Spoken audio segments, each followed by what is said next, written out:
कभी ना कभी हर पाप का हिसाब होता है, पर सवाल यह है, पाप का घड़ा आखिर कब भरता है? कितनी देर तक भगवान चुप रहते हैं और कब वो न्याय का दरवाजा खोलते हैं? आज की इस अद्भुत वीडियो में हम जानेंगे परम पूज्य परमहंसा योगानंदा की दृष्टि से इस गहरे रहस्य को जो 99% लोग नहीं जानते। अगर आपने कभी जीवन में कोई ऐसा सवाल खुद से पूछा है जो आपके अंदर तक झकझोर दे, तो ये वीडियो आपके लिए है। और कमेंट करके हमें जरूर बताएं कि आप भारत के किस शहर से ये वीडियो देख रहे हैं, क्योंकि हमें जानकर बेहद खुशी होगी कि देश के किन किन कोनों से हमारे साथ आत्मिक जुड़ाव हो रहा है। सिद्धांत 1। पाप का घड़ा भरने की शुरुआत मन के छोटे से विकार से होती है। हर बड़ा पाप एक छोटे विचार से जन्म लेता है, और यही सबसे अनदेखा सत्य है जिसे अधिकतर लोग समझ नहीं पाते। जब कोई व्यक्ति पहली बार झूठ बोलता है, पहली बार किसी का हक छीनता है, या पहली बार किसी का दिल दुखाता है, तब वो सोचता है कि ये कोई बड़ी बात नहीं। लेकिन आत्मा जानती है कि ये एक बीज है जो समय के साथ पेड़ बनेगा। यही वह क्षण होता है जब पाप का घड़ा भरने की प्रक्रिया शुरू हो जाती है। परमहंसा योगानंद कहते हैं कि ईश्वर हमें तुरंत दंड नहीं देते, क्योंकि वो चाहते हैं कि हम सीखें, समझें और सुधरें। लेकिन जब बार बार चेतावनी के बाद भी आत्मा पाप की ओर बढ़ती जाती है, तो परमात्मा की सहनशीलता भी एक सीमा तक रहती है। घड़ा भरता है एक एक बूंद से। हर छल, हर स्वार्थ, हर लालच और हर असत्य की बूंद उस घड़े में जाती है। लोग अक्सर सोचते हैं कि मैं तो रोज ऐसा करता हूं, कुछ नहीं होता। लेकिन वे नहीं जानते कि ऊपर से कुछ दिखे या न दिखे, लेकिन आत्मा पर हर कर्म की छाप गहराई से बैठ जाती है। और एक दिन जब आखिरी बूंद गिरती है, तब न्याय की प्रचंड अग्नि भड़क उठती है। सिद्धांत 2। पाप के घड़े को भरने में समय लगता है, लेकिन उसका फटना पल भर में होता है। यह जीवन का सबसे रहस्यमय और अद्भुत नियम है कि हम जो भी गलत करते हैं, उसका फल हमें तुरंत नहीं मिलता। यही कारण है कि मनुष्य अक्सर धोखा खा जाता है। वह सोचता है कि अगर अभी कोई विपत्ति नहीं आई तो शायद उसका पाप क्षमा हो गया, या ईश्वर ने देखा ही नहीं। लेकिन वास्तव में परमात्मा हर कार्य का लेखा जोखा रखते हैं। बस वो धैर्य रखते हैं, क्योंकि उनका उद्देश्य दंड देना नहीं, आत्मा को सुधारना होता है। परमहंसा योगानंदा ने कहा था कि ब्रह्मांड की हर शक्ति हमें बार बार अवसर देती है कि हम पाप के मार्ग से लौट आए। लेकिन जब व्यक्ति चेतावनियों को अनसुना कर देता है, जब वो अपने घमंड, लालच और अहंकार में इतना अंधा हो जाता है कि उसे आत्मा की पुकार भी सुनाई नहीं देती, तब ईश्वर का धैर्य टूटता है, और घड़ा जो सालों में भरता है वो एक ही क्षण में फट पड़ता है। परिणाम इतना भयंकर होता है कि वो व्यक्ति की पूरी जिंदगी हिला देता है। इसलिए जब जीवन में बार बार चेतावनी मिले तो उसे गंभीरता से लेना चाहिए, वरना पछताने का समय भी नहीं मिलेगा। सिद्धांत 3। पाप का घड़ा केवल बाहरी कर्मों से नहीं, बल्कि अंदर के विचारों से भी भरता है। अक्सर लोग यह मानते हैं कि जब तक उन्होंने किसी को नुकसान नहीं पहुंचाया, तब तक उन्होंने कोई पाप नहीं किया। लेकिन आध्यात्मिक दृष्टि से देखा जाए तो पाप केवल वह नहीं होता जो शरीर करता है, बल्कि वह भी होता है जो मन में जन्म लेता है। किसी के लिए ईर्ष्या पालना, किसी के लिए बुरा सोचना, मन ही मन किसी की असफलता की कामना करना, ये सब वो सूक्ष्म कर्म हैं जो धीरे धीरे आत्मा को कलुषित करते हैं और पाप के घड़े में अपना योगदान डालते हैं। परमहंसा योगानंदा कहते हैं कि आत्मा एक दर्पण की तरह होती है, जिसमें हमारे हर विचार की छवि उभरती है। यदि उस दर्पण पर लगातार नकारात्मकता की परछाइयां पड़ती रही, तो एक समय बाद वो धुंधला हो जाता है और व्यक्ति अपनी सच्चाई को देखना बंद कर देता है। यही वह स्थिति होती है जहां पाप भीतर ही भीतर अपना घर बना लेता है। समाज में भले ही हम सज्जन दिखे, लेकिन हमारे भीतर की नकारात्मकता ही असली घड़ा भर रही होती है। इसलिए बाहरी आचरण से ज्यादा जरूरी है आंतरिक शुद्धता, क्योंकि मनुष्य बाहर से नहीं, अंदर से गिरता है। सिद्धांत 4। जब पाप का घड़ा भरता है तो ईश्वर पहले संकेत देते हैं, दंड बाद में आता है। ईश्वर की न्याय व्यवस्था अत्यंत सूक्ष्म परंतु अत्यंत सटीक होती है। जब किसी व्यक्ति के जीवन में पाप का घड़ा धीरे धीरे भर रहा होता है, तो परमात्मा कभी अचानक दंड नहीं देते। वे पहले चेतावनियां देते हैं, कभी किसी अपने के शब्दों से, कभी बार बार हो रही असफलताओं से, कभी बेमतलब की परेशानियों से, और कभी मन के भीतर उठते बेचैन सवालों से। ये सब संकेत होते हैं कि आत्मा रास्ता भटक रही है और समय रहते उसे संभल जाना चाहिए। लेकिन अधिकतर लोग इन संकेतों को इत्तेफाक मानकर टाल देते हैं या फिर अपने अहंकार में उन्हें नजरअंदाज कर देते हैं। परमहंस योगानंद कहते हैं कि जब व्यक्ति चेतावनियों को गंभीरता से नहीं लेता, तो वही चेतावनियां धीरे धीरे एक दिन तूफान बनकर जीवन में प्रवेश करती है। और फिर जो कुछ भी होता है वह सिर्फ बाहर की टूटन नहीं होती, आत्मा की नींव हिल जाती है। रिश्ते टूटते हैं, धन लुटता है, स्वास्थ्य बर्बाद होता है और मन अशांत हो जाता है। तब इंसान पूछता है, मेरे साथ ऐसा क्यों हुआ? लेकिन सच्चाई यही होती है कि जो बोया गया था अब वही काटने का समय आ गया है। घड़ा फूटता है, लेकिन ईश्वर ने बहुत पहले दरवाजा खटखटाया था। सिद्धांत 5, पुण्य और पाप दोनों साथ चलते हैं, लेकिन जब पाप का पलड़ा भारी हो जाए तब संतुलन टूटता है। जीवन एक तराजू की तरह होता है, जिसमें एक पलड़े में हमारे पुण्य और दूसरे में हमारे पाप रखे जाते हैं। जब तक दोनों में संतुलन बना रहता है, तब तक जीवन किसी न किसी तरह चलता रहता है। समस्याएं आती हैं, लेकिन समाधान भी मिलते हैं। दुख आता है तो सुख भी पीछे पीछे आता है। लेकिन जैसे ही हमारे कर्मों का पलड़ा एक ओर झुकने लगता है, वैसे ही ब्रह्मांड की शक्ति उस असंतुलन को ठीक करने के लिए सक्रिय हो जाती है। परमहंस योगानंद बताते हैं कि हर शुभ कार्य, हर सच्ची भावना, हर क्षमा, हर सेवा पुण्य का बीज बोती है, जबकि स्वार्थ, हर छल, हर अन्याय पाप के खेमे में जाता है। कई बार लोग सोचते हैं कि वे पूजा पाठ कर रहे हैं, दान दे रहे हैं, तो शायद उनका पाप मिट जाएगा। लेकिन अगर वही व्यक्ति भीतर से कड़वा, झूठा, लालची और ईर्ष्यालु है, तो पुण्य के ऊपर पाप का भार बढ़ता ही चला जाता है। एक समय आता है जब पुण्य का प्रभाव पाप की मात्रा के नीचे दब जाता है, और तब वह घड़ी आती है जब जीवन का संतुलन टूटता है। और जब संतुलन टूटता है तो केवल शरीर नहीं, आत्मा तक कांप जाती है। सिद्धांत 6, जब पाप का घड़ा फूटता है तो व्यक्ति केवल वर्तमान नहीं, अपना भविष्य भी खो देता है। पाप के परिणाम केवल उतने समय तक सीमित नहीं रहते जितना हम सोचते हैं। जब घड़ा फूटता है तो उसका प्रभाव सिर्फ आज पर नहीं, आने वाले कल पर भी पड़ता है। परमहंस योगानंद कहते हैं कि जब आत्मा बार बार अधर्म के मार्ग पर चलती है, तो वह न केवल अपने वर्तमान जीवन को दूषित करती है, बल्कि अपने भविष्य के रास्तों को भी अंधकारमय बना लेती है। कभी कभी ऐसा होता है कि व्यक्ति को लगता है, मुझे तो अभी तक कोई सजा नहीं मिली, तो आगे भी सब ठीक ही रहेगा। लेकिन वह नहीं जानता कि उसका भाग्य धीरे धीरे उस दिशा में बह रहा है जहां से लौटना मुश्किल होगा। जब पाप का घड़ा फूटता है तो उसकी लहरें सिर्फ एक व्यक्ति को नहीं, उसके पूरे परिवार, उसकी पीढ़ियों और उसके कर्मों की श्रृंखला को प्रभावित करती है।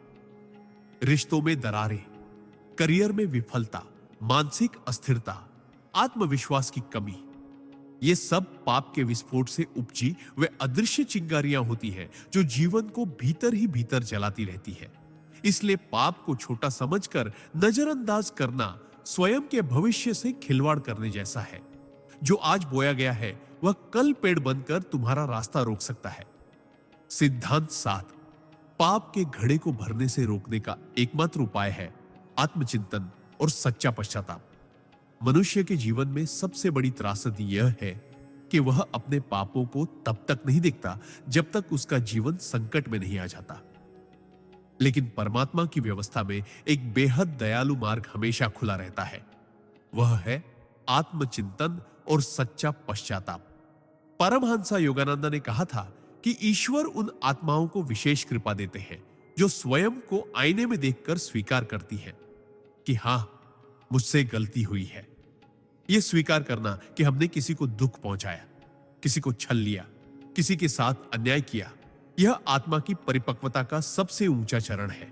आत्मचिंतन वह रोशनी है जो भीतर के अंधकार को दूर करती है और पश्चाताप वह जल है जो पाप की आग को ठंडा करता है। जब व्यक्ति सच्चे मन से पश्चाताप करता है, बिना बहाने बनाए, बिना दूसरों को दोष दिए, तब पाप के घड़े की गति धीमी पड़ जाती है। वह घड़ा जो फूटने को था वह थम सकता है, क्योंकि ईश्वर को हमारे कर्म से ज्यादा हमारी भावना दिखाई देती है। इसलिए जो व्यक्ति हर दिन रात को आंखें बंद करके अपने कर्मों की समीक्षा करता है और जिनमें सुधार की ईमानदार चाह है, उनके पाप क्षीण हो जाते हैं और जीवन एक नई दिशा में मुड़ सकता है। सिद्धांत 8। पाप का घड़ा फूटने से पहले जीवन में आने लगती है विचित्र और अनकही परेशानियां के, जिन्हें समझना हर किसी के बस की बात नहीं होती। जब व्यक्ति लगातार अधर्म, अन्याय और अहंकार के रास्ते पर चलता है, तो उसका जीवन ऊपर से भले ही चमकता हुआ दिखे, लेकिन भीतर ही भीतर आत्मा अशांत होने लगती है। परमहंस योगानंद कहते हैं कि जब पाप का घड़ा भरने की कगार पर होता है, तो ब्रह्मांड एक रहस्यमयी भाषा में हमें चेताने लगता है। अचानक काम बिगड़ने लगते हैं। जिन लोगों पर सबसे ज्यादा भरोसा था, वही धोखा देने लगते हैं। शरीर बीमारियों की चपेट में आने लगता है। नींद गायब हो जाती है और मन हमेशा बेचैनी से भरा रहता है। बाहर से कुछ समझ नहीं आता, लेकिन भीतर से जैसे कुछ चिल्ला चिल्ला कर कह रहा हो, रुक जा, अब भी समय है। पर हम इन संकेतों को इत्तेफाक समझकर आगे बढ़ते रहते हैं। दरअसल ये सब उस पाप के भार का परिणाम होते हैं जो अब आत्मा को ढोना भारी लगने लगा है। पाप कभी अचानक फल नहीं देता, वो अंदर ही अंदर उबाल लेता है और ये उबाल जीवन के हर कोने में हलचल मचाने लगता है। ये वही क्षण होता है जब अगर इंसान सजग हो जाए तो बहुत कुछ टल सकता है, लेकिन जो इन संकेतों को नजरअंदाज करता है, उसके लिए फिर पछतावे के अलावा कुछ नहीं बचता। सिद्धांत 9। पाप का घड़ा तभी फूटता है जब आत्मा चेतना खो बैठती है और विवेक पूरी तरह दब जाता है। मनुष्य का सबसे बड़ा रक्षक उसका विवेक होता है। वही आंतरिक आवाज जो हर गलत कदम से पहले उसे रोकने की कोशिश करती है। लेकिन जब कोई व्यक्ति लगातार उस आवाज को अनसुना करता है, जब वह अपने भीतर की सच्चाई को झुठलाना शुरू कर देता है, तब धीरे धीरे उसकी आत्मा की चेतना मरने लगती है। परमहंस योगानंद कहते हैं कि पाप का घड़ा सिर्फ बाहरी कर्मों से नहीं, बल्कि चेतना के पतन से फूटता है। प्रारंभ में व्यक्ति को अपराध बोध होता है, आत्मग्लानि होती है, लेकिन जैसे जैसे वह अपने गलत कार्यों को सही ठहराने लगता है, सब ऐसा करते हैं, मेरे पास और कोई विकल्प नहीं था, यह वक्त की मजबूरी थी, वैसे वैसे उसका विवेक दबता जाता है। और जब विवेक पूरी तरह दब जाता है, तब पाप सहज लगने लगता है। वह तब घृणा नहीं करता अपने अधर्म से, बल्कि गर्व करने लगता है। और यही आत्मा का पतन आरंभ हो जाता है।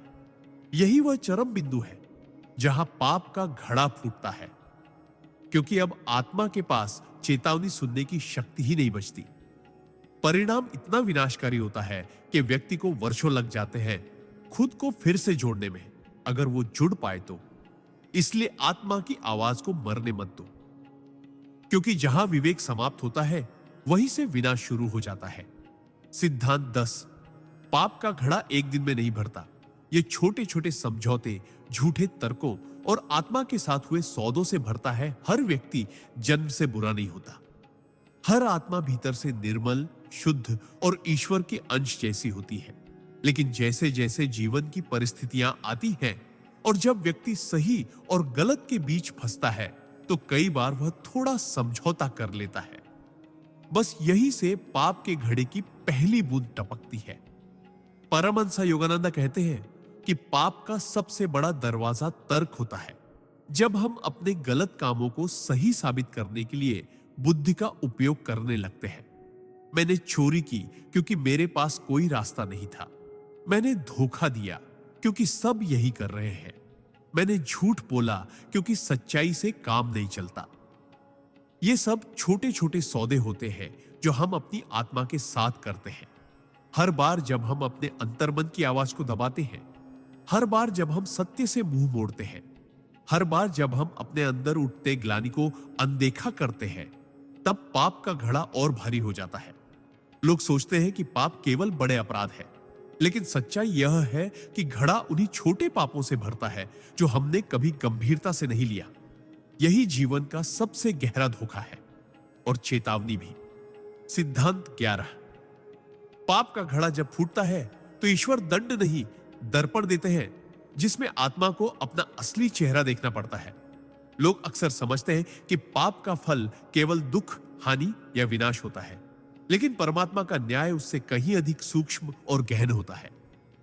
परमहंस योगानंदा कहते हैं कि जब पाप का घड़ा फूटता है तो ईश्वर हमें केवल सजा नहीं देते, वे हमें हमारे कर्मों का एक ऐसा दर्पण थमा देते हैं जिसमें हमें स्वयं की आत्मा का वह कुरूप चेहरा दिखाई देता है जिससे हम सालों से भाग रहे थे। यही दर्पण सबसे बड़ा दंड होता है। जब कोई व्यक्ति जीवन में असफलता, अपमान, अकेलापन या मानसिक पीड़ा झेलता है, तब वह बाहर की दुनिया को दोष देता है। लेकिन जब वह कुछ क्षणों के लिए चुपचाप बैठता है तो भीतर से एक आवाज आती है, जो तू आज भोग रहा है वह तेरे ही कर्मों का प्रतिबिंब है। यह आत्म साक्षात्कार ही वह क्षण होता है जहां आत्मा फूटती है, आंखों से आंसू बहते हैं और व्यक्ति पहली बार स्वयं को ईमानदारी से देखता है। यही वह मोड़ होता है जहां से पुनर्जन्म संभव है। अगर व्यक्ति उस दर्पण को देखकर टूटने के बजाय बदलने का निर्णय ले, क्योंकि ईश्वर हमें तोड़ने नहीं, हमें जगाने के लिए घड़ा फोड़ते हैं ताकि हम फिर से अपने अंदर के प्रकाश को पहचान सके। सिद्धांत 12। जब पाप का घड़ा फूटता है तब जीवन में वही लोग सबसे पहले दूर होने लगते हैं जिनके लिए हम सब कुछ करते आए थे। जब जीवन में संकट आता है तो हम सोचते हैं कि हमारे अपने साथ खड़े रहेंगे, लेकिन जब पाप का घड़ा फूटता है तो सबसे पहला आघात उन्हीं रिश्तों पर पड़ता है जिन्हें हमने जीवन का आधार माना था। परमहंस योगानंदा कहते हैं कि जब आत्मा पर पापों का भार बढ़ता है तो उसके चारों ओर की ऊर्जा बदल जाती है, और यह ऊर्जा सबसे पहले उन लोगों को प्रभावित करती है जो हमारे सबसे करीब होते हैं, जिनके लिए हमने त्याग किए, जिनके लिए मेहनत की, जिनके लिए अपने उसूलों से समझौते किए। वही लोग अचानक दूर होने लगते हैं। कभी वे नाराज हो जाते हैं, कभी वे हमसे कटने लगते हैं, कभी वे हमें गलत समझने लगते हैं और हम भीतर ही भीतर टूटने लगते हैं, क्योंकि हमें लगता है कि हमारे प्रेम और त्याग की कोई कीमत ही नहीं रही। लेकिन असल में यह परमात्मा का संकेत होता है कि अब समय आ गया है भीतर झांकने का। रिश्तों का टूटना केवल भावनात्मक आघात नहीं होता, बल्कि वह एक दर्पण होता है जो यह दिखाता है कि हमने अपने कर्मों से किस प्रकार अपनी दुनिया को स्वयं तोड़ा है। यह बहुत पीड़ादायक होता है, लेकिन यही वह क्षण होता है जहां आत्मा अपने घावों को पहचानती है और सच्चे परिवर्तन की ओर पहला कदम बढ़ाती है। सिद्धांत 13। जब पाप का घड़ा फूटता है तब इंसान की पहचान, प्रतिष्ठा और सम्मान सबसे पहले चूर चूर हो जाते हैं। किसी भी व्यक्ति की सबसे कीमती पूंजी उसका नाम, उसकी पहचान और समाज में उसका सम्मान होता है। वह पूरी उम्र मेहनत करता है, रिश्ते बनाता है, अपनी छवि को संवारता है ताकि दुनिया उसे एक अच्छा इंसान समझे। लेकिन जैसे ही पाप का घड़ा भरकर फूटता है, सबसे पहला प्रहार इसी पहचान पर होता है। परमहंस योगानंदा कहते हैं कि जब कोई आत्मा बार बार अपने अंतर्मन की सच्चाई को दबाकर बाहर से सज्जनता का आवरण ओढ़कर पाप करता है, तब एक समय आता है जब ब्रह्मांड उस पर से नकाब हटा देता है। व्यक्ति जो कुछ भी छिपा रहा होता है वह एक एक करके सबके सामने उजागर होने लगता है। लोग बातें करने लगते हैं, पीठ पीछे अपमान होने लगता है। जिन लोगों ने कभी सराहा था वही उपेक्षा करने लगते हैं। यह सामाजिक पतन केवल बाहरी नहीं होता, बल्कि आत्मा की जड़ों तक हिलाकर रख देता है। व्यक्ति खुद को समाज में नग्न, अकेला और अपमानित महसूस करता है। लेकिन यही वह क्षण भी होता है जो हमें हमारे भीतर छिपे अहंकार से परिचित कराता है। जब हमारी बनाई हुई झूठी इमेज टूटती है, तभी सच्चा आत्मबोध शुरू होता है। और अगर यह अपमान हमें भीतर से बदल दे, तो यही घड़ा टूटना मोक्ष की पहली सीढ़ी भी बन सकता है। सिद्धांत 14। पाप का घड़ा तब भी भरता रहता है जब हम दूसरों के साथ नहीं, स्वयं के साथ छल करते हैं। अधिकतर लोग पाप को केवल दूसरों को हानि पहुंचाने से जोड़ते हैं। जैसे किसी को धोखा देना, झूठ बोलना, अपमान करना या अन्याय करना। लेकिन आध्यात्मिक दृष्टि से देखा जाए तो सबसे गहरा पाप तब जन्म लेता है जब हम अपने ही अंतर्मन के साथ छल करते हैं। जब हम जानते हैं कि क्या सही है, फिर भी जानबूझकर गलत का चयन करते हैं। जब आत्मा की आवाज बार बार कहती है कि यह मार्ग तुम्हारे लिए नहीं है, फिर भी हम लोभ, अहंकार या भय के कारण वही मार्ग अपनाते हैं। तब हर बार हमारी आत्मा एक चोट खाती है और हर चोट पाप के घड़े में एक नई दरार बनाती है। परमहंस योगानंद कहते हैं कि आत्मा का सबसे बड़ा अपराध तब होता है जब हम अपनी सच्चाई से मुंह मोड़ लेते हैं। दुनिया चाहे कुछ ना जाने, लेकिन आत्मा सब जानती है। और जब हम अपने ही सत्य को दबाकर एक झूठा जीवन जीते हैं, तो वह झूठ धीरे धीरे हमें भीतर से खोखला कर देता है। यही खोखलापन एक दिन इतना बढ़ जाता है कि बाहर सब कुछ सामान्य दिखते हुए भी भीतर का घड़ा टूट जाता है और तब जीवन में सब कुछ बिखर जाता है। इसलिए याद रखो, अपने आप से झूठ बोलना केवल एक आदत नहीं, आत्मघात होता है और यही सबसे घातक पाप बन जाता है। सिद्धांत 15।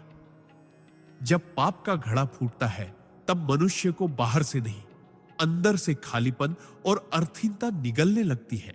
जीवन में सबसे बड़ी पीड़ा वह नहीं होती जो बाहर दिखती है, बल्कि वह होती है जो भीतर चुपचाप चलती रहती है, बिना किसी को बताए, बिना किसी आवाज के। परमहंस योगानंद कहते हैं कि जब आत्मा पर पापों का बोझ बहुत अधिक हो जाता है और घड़ा फूटता है, तब व्यक्ति को सबसे पहले अपने ही जीवन का कोई अर्थ नहीं समझ आता। अचानक सब कुछ बेकार लगने लगता है। वो घर, वो परिवार, वो काम, वो सफलता, जिनके लिए उसने रात दिन एक कर दिए थे। बाहर से सब कुछ पहले जैसा होता है, लेकिन भीतर से जैसे कोई दीवार गिर जाती है और आत्मा अंधकार में डूबने लगती है। यह वही स्थिति होती है जहां व्यक्ति हंसते हुए भी रोने लगता है, बोलते हुए भी चुप रहता है, भीड़ में होते हुए भी अकेला महसूस करता है। यह आत्मिक खालीपन पापों की परछायाओं से होती है जो आत्मा को जकड़ लेती है। यह घुटन, यह बेचैनी, यह अनजाना डर, यह सब संकेत है कि जीवन अब उस मोड़ पर आ गया है जहां आत्मा ने चेतना की पुकार को अनसुना किया है। और तब यह घड़ा फूटने का नहीं, आत्मा के खोने का आरंभ होता है। यही सबसे गहरी सजा होती है, जब जीवन जिया तो जा रहा होता है, लेकिन उसमें कोई भाव, कोई रोशनी, कोई उद्देश्य नहीं बचता। सिद्धांत 16। पाप का घड़ा तब तेजी से भरता है जब व्यक्ति अपने कर्मों की जिम्मेदारी दूसरों पर डालने लगता है। मनुष्य जब तक अपने जीवन की परिस्थितियों के लिए दूसरों को दोष देता रहता है, तब तक वह अपने भीतर झांकने का साहस नहीं करता। यही आत्म अस्वीकृति पापों को और गहरा बना देती है। परमहंस योगानंद कहते हैं कि जिस क्षण हम अपनी गलती को स्वीकार करने के बजाय उसे किसी और के सिर पर डालते हैं, चाहे वह माता पिता हो, समाज हो, हालात हो या फिर भगवान स्वयं, उसी क्षण आत्मा के ऊपर एक नया बोझ चढ़ता है। हम कहते हैं, अगर उन्होंने ऐसा न किया होता तो मैं ऐसा न करता, मेरे पास कोई विकल्प नहीं था, यह सब मेरी किस्मत की गलती है। ऐसे झूठे तर्क आत्मा को कमजोर बनाते हैं और हमारी आंतरिक शक्ति धीरे धीरे मरने लगती है। जब व्यक्ति अपनी जिम्मेदारी से भागता है, तब वह अपने ही हाथों से अपने पाप के घड़े में और जल भरता है और एक दिन वह घड़ा फूटता है। लेकिन तब भी वह समझ नहीं पाता कि असली कारण बाहर नहीं, भीतर था। यही कारण है कि ऐसे लोग बार बार एक ही गलतियां दोहराते हैं और जीवन में पीड़ा का अंत नहीं होता, क्योंकि जब तक हम अपने कर्मों का उत्तरदायित्व नहीं लेते, तब तक सुधार असंभव है और तब तक घड़ा भरता ही रहेगा, अंततः अपने विनाश के साथ। सिद्धांत 17। पाप का घड़ा उस दिन सबसे तेज भरता है जब व्यक्ति जानबूझकर सत्य को अनदेखा करता है और झूठ को स्वीकार कर लेता है। हर इंसान के जीवन में ऐसे क्षण आते हैं जब वह स्पष्ट रूप से जानता है कि कौन सा रास्ता सही है और कौन सा गलत। उसका अंतर्मन पूरी ईमानदारी से उसे दिशा देता है। लेकिन जब वह केवल सुविधा, लाभ, डर या सामाजिक दबाव के कारण सच को दरकिनार कर देता है और झूठ का साथ देता है, तो वही क्षण पाप के घड़े को सबसे ज्यादा भरता है। परमहंस योगानंद कहते हैं कि जब व्यक्ति जानकर भी अंधकार को चुनता है, तब उसका कर्म सबसे भारी होता है, क्योंकि वह केवल एक गलती नहीं करता, वह आत्मा की चेतना को दबाने का प्रयास करता है। ऐसे लोग अक्सर अपने भीतर उठती सच्चाई की आवाज को शांति, प्रैक्टिकल सोच या समय की मांग कहकर चुप कराने की कोशिश करते हैं, लेकिन वह सच्चाई वहां मरती नहीं है। वह चुपचाप बैठकर देखती है कि कब तक यह आत्मा छल करती रहेगी, और फिर एक दिन जब झूठ की नींव पर खड़ी दुनिया ढहती है, तो व्यक्ति को समझ आता है कि उसका सबसे बड़ा पाप किसी को धोखा देना नहीं था, बल्कि अपने अंदर के सत्य को दबाना था। जब भीतर का सत्य दबता है तो बाहर का जीवन भटकने लगता है, और यही वह घड़ी होती है जब घड़ा फूटने को तैयार हो जाता है और फिर कोई शक्ति उसे रोक नहीं सकती। सिद्धांत 18। पाप का घड़ा तब भी भरता है जब व्यक्ति मौन रहकर अधर्म का समर्थन करता है, क्योंकि चुप्पी भी एक कर्म है। बहुत से लोग सोचते हैं कि अगर उन्होंने कोई अन्याय नहीं किया, किसी को नुकसान नहीं पहुंचाया, तो वे पाप के भागीदार नहीं हैं। लेकिन आध्यात्मिक दृष्टि से यह सबसे बड़ा भ्रम है। परमहंस योगानंदा कहते हैं कि जब व्यक्ति किसी अधर्म, अन्याय या गलत कर्म को अपनी आंखों से देखता है और फिर भी चुप रहता है, तब उसकी चुप्पी भी एक सक्रिय कर्म बन जाती है, जो पाप के घड़े में एक और बूंद जोड़ती है। क्योंकि मौन केवल शब्दों की अनुपस्थिति नहीं है, यह एक स्थिति है जहां आत्मा ने सत्य के पक्ष में खड़े होने से इनकार कर दिया है। हम बहाने बनाते हैं, मुझे क्या लेना देना, मेरे बोलने से क्या फर्क पड़ेगा, मेरे चुप रहने से किसी का भला हो जाए। लेकिन यह आत्मा का पलायन है। जब सत्य के समय हम मौन हो जाते हैं, तब हम असत्य को स्थान दे रहे होते हैं, और यही मौन धीरे धीरे आत्मा की शक्ति को क्षीण करता है, विवेक को दबाता है और अंततः हमारे पापों की गति को बढ़ा देता है। इसीलिए याद रखो, अधर्म के समय चुप रहना भी अधर्म के पक्ष में खड़े होना है। यह पाप उतना ही भारी होता है जितना कि स्वयं अन्याय करना, और जब घड़ा फूटता है तब ब्रह्मांड उस चुप्पी की कीमत भी ब्याज सहित वसूलता है। सिद्धांत 19। पाप का घड़ा केवल इस जन्म के कर्मों से नहीं, पिछले जन्मों के अधूरे कर्मों और संस्कारों से भी भरता है। हम अक्सर ये सोचते हैं कि जीवन में जो कुछ भी हमारे साथ हो रहा है वह केवल इस जन्म के कर्मों का परिणाम है, लेकिन आध्यात्मिक शास्त्रों और महापुरुषों की वाणी इस विचार को अधूरा मानती है। परमहंस योगानंदा स्पष्ट रूप से कहते हैं कि आत्मा एक लंबी यात्रा पर होती है, और हर जन्म में वह जो भी कर्म करती है, वे कर्म उसके सूक्ष्म शरीर में छप जाते हैं, जिन्हें संस्कार कहा जाता है। ये संस्कार अगला जीवन निर्धारित करते हैं और हमारे वर्तमान जीवन के अनुभवों को भी गहराई से प्रभावित करते हैं। कई बार हमें ऐसा लगता है कि हमने कोई पाप नहीं किया, फिर भी जीवन में दुख, कष्ट और बार बार बाधाएं क्यों आ रही है? इसका कारण वही पुराने जन्मों के अधूरे या भारी कर्म होते हैं, जिनकी गूंज अब सुनाई दे रही होती है। पाप का घड़ा अचानक नहीं फूटता, वह कई जन्मों की अधूरी कहानियों और दबे हुए अपराध बोध से भरता है। जब यह घड़ा फटता है तो हमें केवल इस जीवन की नहीं, कई जीवनों की जिम्मेदारी उठानी पड़ती है। इसलिए आत्मा को बार बार शुद्ध करना, ध्यान, सेवा और आत्ममंथन के माध्यम से अपने संस्कारों को हल्का करना ही सच्चा प्रायश्चित है। यही जीवन को मुक्ति की ओर ले जाने वाला मार्ग है। सिद्धांत 20। पाप का घड़ा फूटने से पहले व्यक्ति को बार बार जीवन में सब कुछ होते हुए भी खालीपन का अनुभव होने लगता है। यह अनुभव हर उस आत्मा को आता है जो भीतर से पापों के भार से दब रही होती है, परंतु बाहर से सब कुछ सामान्य दिखाने की कोशिश करती है।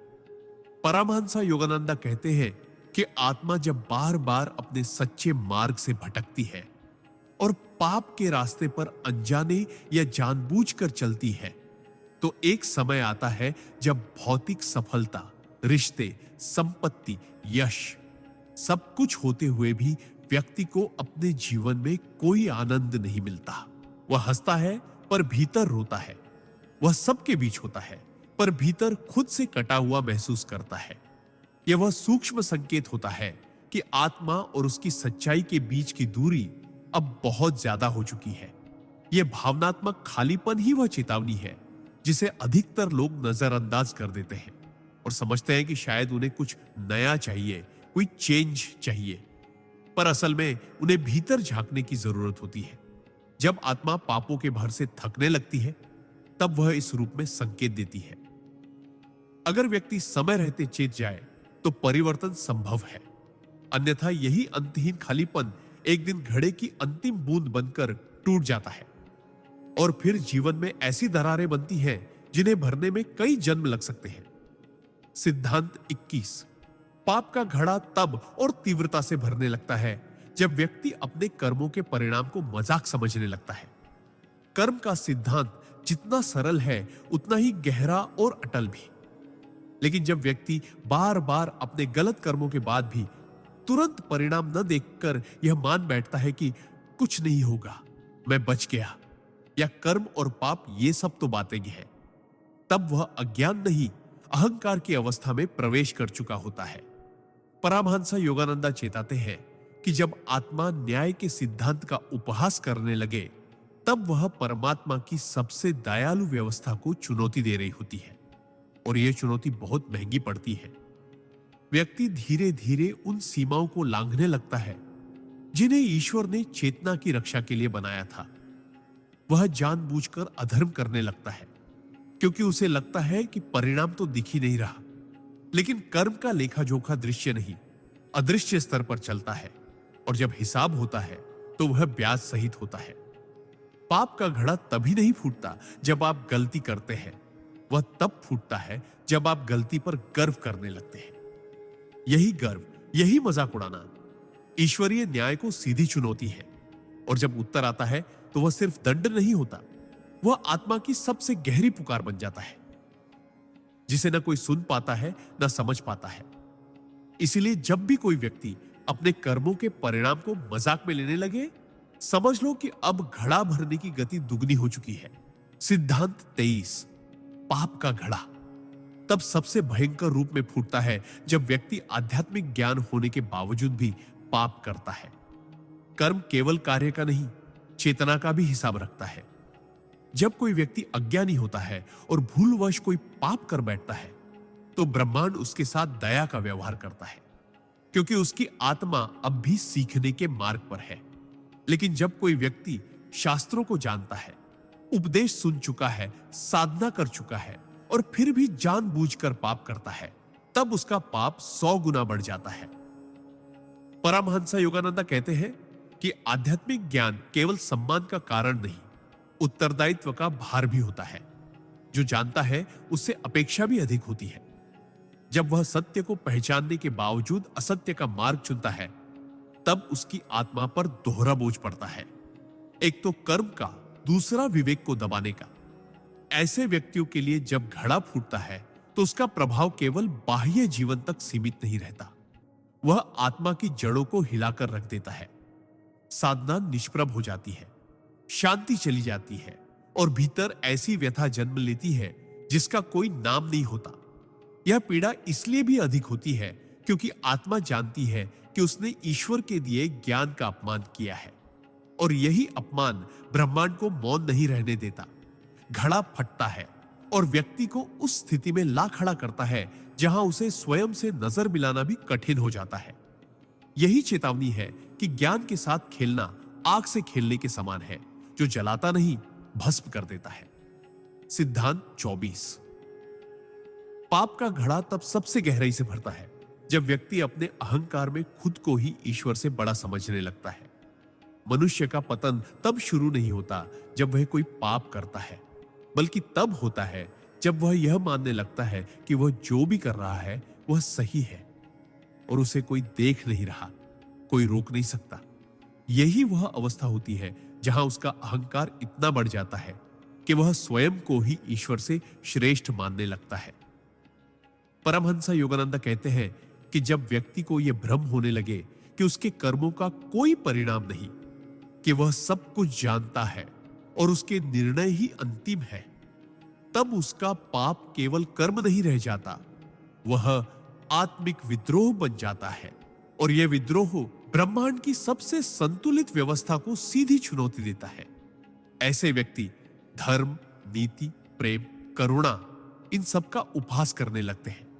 वे दूसरों को नीचा दिखाकर स्वयं को ऊंचा मानते हैं और धीरे धीरे अपने ही बनाए हुए नकली सिंहासन पर बैठकर आत्मा को नष्ट करते हैं। लेकिन ईश्वर मौन रहते हैं, क्योंकि वे चाहते हैं कि व्यक्ति स्वयं उस अहंकार की ऊंचाई से गिरे और तब उसे समझ आए कि वह कितना खोखला हो चुका है। जब घड़ा फूटता है तो केवल दुख नहीं आता, पूरा जीवन चकनाचूर हो जाता है। यह वह प्रहार होता है जहां अहंकार राख बन जाता है और आत्मा पहली बार नम्र होकर सिर झुकाती है। यही वह क्षण होता है जहां विनाश की राख से पुनर्जन्म की चिंगारी जन्म ले सकती है, यदि व्यक्ति सच्चाई को स्वीकार कर पाए। सिद्धांत 25। पाप का घड़ा तब भी भरता रहता है जब व्यक्ति दूसरों की गलतियों पर तो कठोर होता है, लेकिन अपनी गलतियों को नजरअंदाज करता है। अहंकार का सबसे छिपा और खतरनाक रूप तब सामने आता है जब व्यक्ति दूसरों के पापों को देखकर उन्हें नीचा दिखाता है, ताना मारता है, उन्हें सुधारने की बात करता है, लेकिन अपने ही भीतर के दोषों को या तो स्वीकार नहीं करता या उन्हें छोटा समझकर टाल देता है। परमहंस योगानंद कहते हैं कि आत्मा का असली विकास तब शुरू होता है जब व्यक्ति अपनी कमियों को देखने का साहस करता है, न कि दूसरों की निंदा में समय बिताता है। लेकिन अधिकतर लोग उल्टा करते हैं, वे स्वयं को सही और बाकी सबको गलत मानने लगते हैं। यह आत्म अंधापन ही वह भाव है जो पाप के घड़े को चुपचाप भरता रहता है। जब कोई व्यक्ति किसी और की ईमानदारी पर शक करता है, किसी की गलती को बार बार याद दिलाता है और अपने भीतर उठती कड़वाहट, ईर्ष्या, कटाक्ष और असत्य को छोटी बातें कहकर नजरअंदाज करता है, तब वह स्वयं को ही धोखा दे रहा होता है। और जब यह ढोंग सालों तक चलता है, तब ब्रह्मांड वह घड़ी लाता है जहां यह मुखौटा गिरता है। तब व्यक्ति को न सिर्फ अपने पापों का बोझ झेलना पड़ता है, बल्कि उस दिखावे की सजा भी मिलती है जिसे उसने वर्षों तक सच्चाई का नाम दिया था। यही वह आंतरिक गिरावट है जहां आत्मा की आंख खुलती है, पर तब तक घड़ा टूट चुका होता है। सिद्धांत 26। पाप का घड़ा तब भी भरता है जब व्यक्ति भीतर से टूट चुका होता है, लेकिन बाहर सब ठीक है का झूठा मुखौटा ओढ़े रहता है। मनुष्य की सबसे बड़ी त्रासदी यह नहीं कि वह दुखी है, बल्कि यह है कि वह दुखी होकर भी उसे स्वीकार नहीं करता। वह भीतर से टूट रहा होता है, गल रहा होता है, पाप के बोझ से दबा होता है, लेकिन समाज, परिवार और दिखावे की दुनिया के सामने एक मुस्कान ओढ़ लेता है। मैं ठीक हूं, सब अच्छा चल रहा है, मैं मजबूत हूं। यही झूठ धीरे धीरे आत्मा को खोखला कर देता है। परमहंस योगानंद कहते हैं कि जब व्यक्ति सच्चाई से दूर जाने के लिए झूठे मुखौटे पहनता है, तो वह अपने भीतर की करुण पुकार को दबा देता है, और यह दमन ही पाप की अगली परत बन जाती है। आत्मा जो चाहती है उसे वह कहने नहीं देता, जो दर्द है उसे स्वीकार नहीं करता, पश्चाताप भीतर उमड़ रहा है उसे छुपा लेता है। लेकिन यह छुपाना कोई समाधान नहीं, बल्कि वह बोझ है जो हर दिन पाप के घड़े में और जल भरता है। एक समय आता है जब यह मुखौटा इतना भारी हो जाता है कि वह स्वयं व्यक्ति की पहचान को मिटा देता है, और तब सब घड़ा फूटता है। लेकिन तब टूटता हुआ इंसान न बाहर होता है न भीतर, वह बस एक छाया बनकर रह जाता है। इसलिए सच्चाई से भागो मत, क्योंकि स्वीकार करना ही मुक्ति की पहली सीढ़ी है, वरना घड़ा तब टूटेगा जब तुम खुद को खो चुके होगे। सिद्धांत 27। पाप का घड़ा तब भी भरता है जब व्यक्ति बार बार वही गलतियां और दोहराता है जिनके लिए उसने पहले ही पश्चाताप किया था। पश्चाताप तब सार्थक होता है जब उसके बाद परिवर्तन आता है। लेकिन अगर कोई व्यक्ति रोकर, ईश्वर से माफी मांगकर, अपने किए गए पापों का पछतावा करके भी दोबारा उसी रास्ते पर लौट जाता है, तो वह पश्चाताप नहीं बल्कि आत्मा के साथ किया गया सबसे बड़ा धोखा होता है। परमहंस योगानंद कहते हैं कि सच्चे पश्चाताप की पहचान यह नहीं कि व्यक्ति ने कितना रोया, बल्कि यह है कि उसने कितना खुद को बदला। लेकिन अधिकतर लोग अपने पापों से बचने के लिए कुछ समय के लिए धर्म, पूजा या क्षमा की आड़ लेते हैं, और जैसे ही भीतर हल्कापन महसूस होता है, वे फिर से उन्हीं इच्छाओं, उन्हीं झूठों, उन्हीं बुरी संगतों और उन्हीं स्वार्थों की ओर लौट जाते हैं। यह चक्र ही सबसे गहरा पाप बन जाता है, क्योंकि ईश्वर तुम्हारे अश्रु नहीं, तुम्हारे इरादों को देखते हैं। हर बार जब तुम पश्चाताप करते हुए भी वही गलती दोहराते हो, तो आत्मा के भीतर का विश्वास कमजोर होता जाता है, और जब आत्मा अपने ही ऊपर से विश्वास खो देती है, तब पाप का घड़ा बहुत तेजी से भरने लगता है। अंत में जब वह फूटता है, तो व्यक्ति को यह तक समझ नहीं आता कि उसने कहां गलती की, क्योंकि वह तो हर बार माफी तो मांगता रहा, लेकिन माफी केवल शब्द नहीं, संकल्प होती है। यदि संकल्प नहीं बदला, तो तुम हर बार उसी गड्ढे में गिरोगे, और एक दिन वही गड्ढा कब्र बन जाएगा। सिद्धांत 28। पाप का घड़ा तब भी भरता है जब व्यक्ति केवल अपने लिए जीने लगता है और दूसरों के दुख दर्द के प्रति संवेदनहीन हो जाता है। मनुष्य जब अपने जीवन को केवल अपने फायदे, सुख सुविधा और स्वार्थ की दृष्टि से देखने लगता है, तब वह धीरे धीरे एक ऐसे मानसिक और आत्मिक जाल में फंसने लगता है जो उसे दूसरों की पीड़ा से पूरी तरह काट देता है। यही संवेदनहीनता व अदृश्य पाप है जो धीरे धीरे आत्मा को कठोर बनाती है। परमहंस योगानंदा कहते हैं कि आत्मा की असली शक्ति करुणा में है, और जब यह करुणा मरने लगती है, तब पाप जन्म लेने लगता है।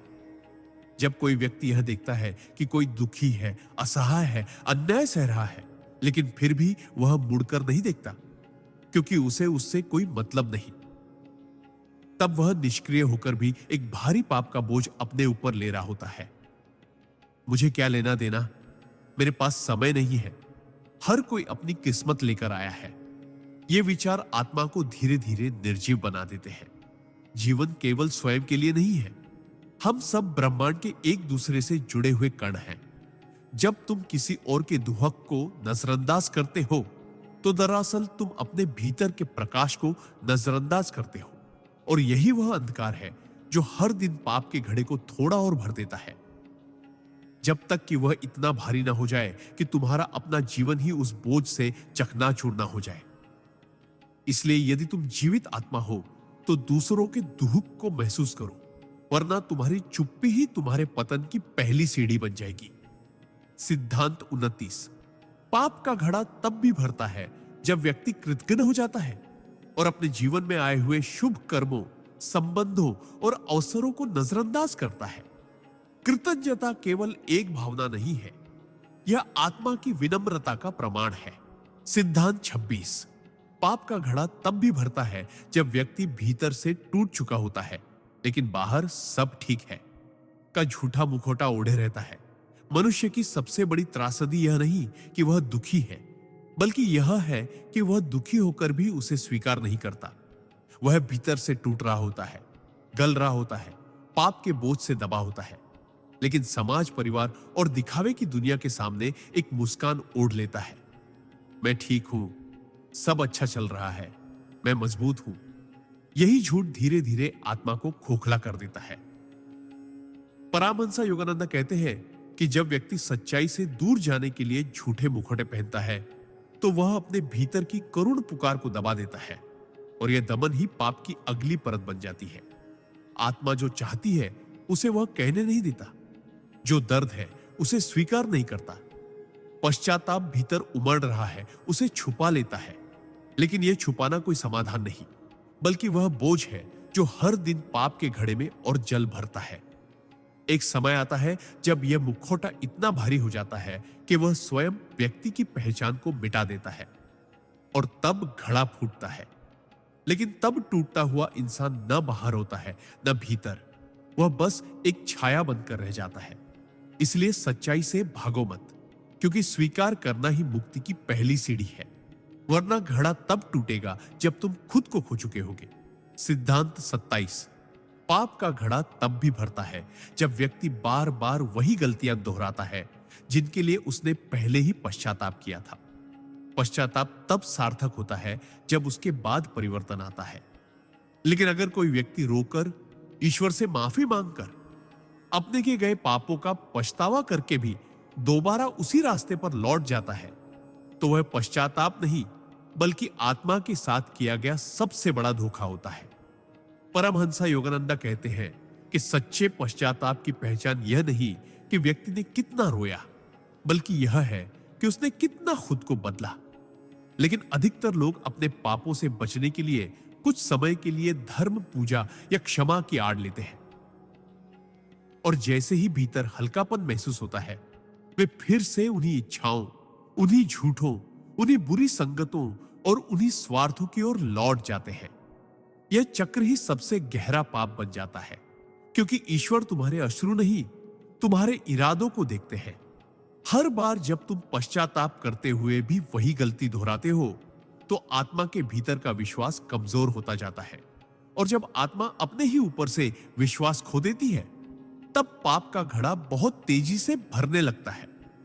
अंत में जब वह फूटता है, तो व्यक्ति को यह तक समझ नहीं आता कि उसने कहां गलती की, क्योंकि वह तो हर बार माफी तो मांगता रहा, लेकिन माफी केवल शब्द नहीं, संकल्प होती है। यदि संकल्प नहीं बदला, तो तुम हर बार उसी गड्ढे में गिरोगे, और एक दिन वही गड्ढा कब्र बन जाएगा। सिद्धांत 28। पाप का घड़ा तब भी भरता है जब व्यक्ति केवल अपने लिए जीने लगता है और दूसरों के दुख दर्द के प्रति संवेदनहीन हो जाता है।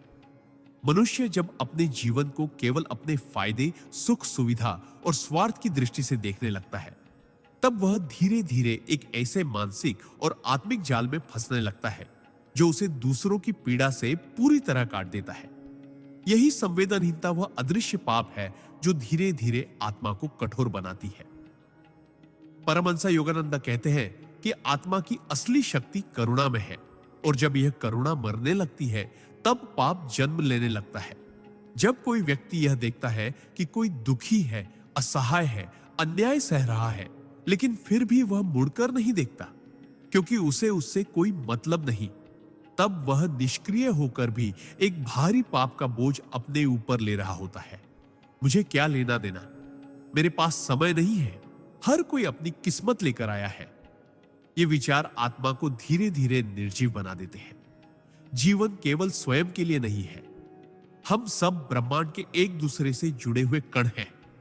जब तुम किसी और के दुहक को नजरअंदाज करते हो, तो दरअसल तुम अपने भीतर के प्रकाश को नजरअंदाज करते हो, और यही वह अंधकार है जो हर दिन पाप के घड़े को थोड़ा और भर देता है, जब तक कि वह इतना भारी न हो जाए कि तुम्हारा अपना जीवन ही उस बोझ से चकनाचूर न हो जाए। इसलिए यदि तुम जीवित आत्मा हो, तो दूसरों के दुहक को महसूस करो, वरना तुम्हारी चुप्पी ही तुम्हारे पतन की पहली सीढ़ी बन जाएगी। सिद्धांत 29। पाप का घड़ा तब भी भरता है जब व्यक्ति कृतज्ञ हो जाता है और अपने जीवन में आए हुए शुभ कर्मों, संबंधों और अवसरों को नजरअंदाज करता है। कृतज्ञता केवल एक भावना नहीं है, यह आत्मा की विनम्रता का प्रमाण है। जब कोई व्यक्ति यह मानने लगता है कि जो कुछ भी उसे मिला है, स्वास्थ्य, परिवार, शिक्षा, अवसर, सहायता, वह सब केवल उसकी मेहनत या चतुराई का परिणाम है, तब वह धीरे धीरे अहंकार की उस भूमि में प्रवेश करता है जहां कृतज्ञता के लिए कोई स्थान नहीं रहता। परमहंस योगानंद कहते हैं कि जब आत्मा कृतज्ञ होना भूल जाती है, तब वह पाप की ओर बढ़ने लगती है, क्योंकि वह उस शक्ति को नकार देती है जो उसे संचालित कर रही है।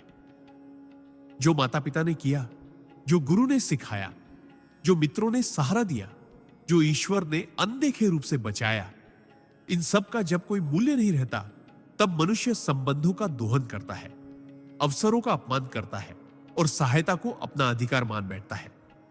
यही भाव धीरे धीरे आत्मा को सूखा बना देता है, और यह सूखापन ही पाप के बीज को पोषण देता है।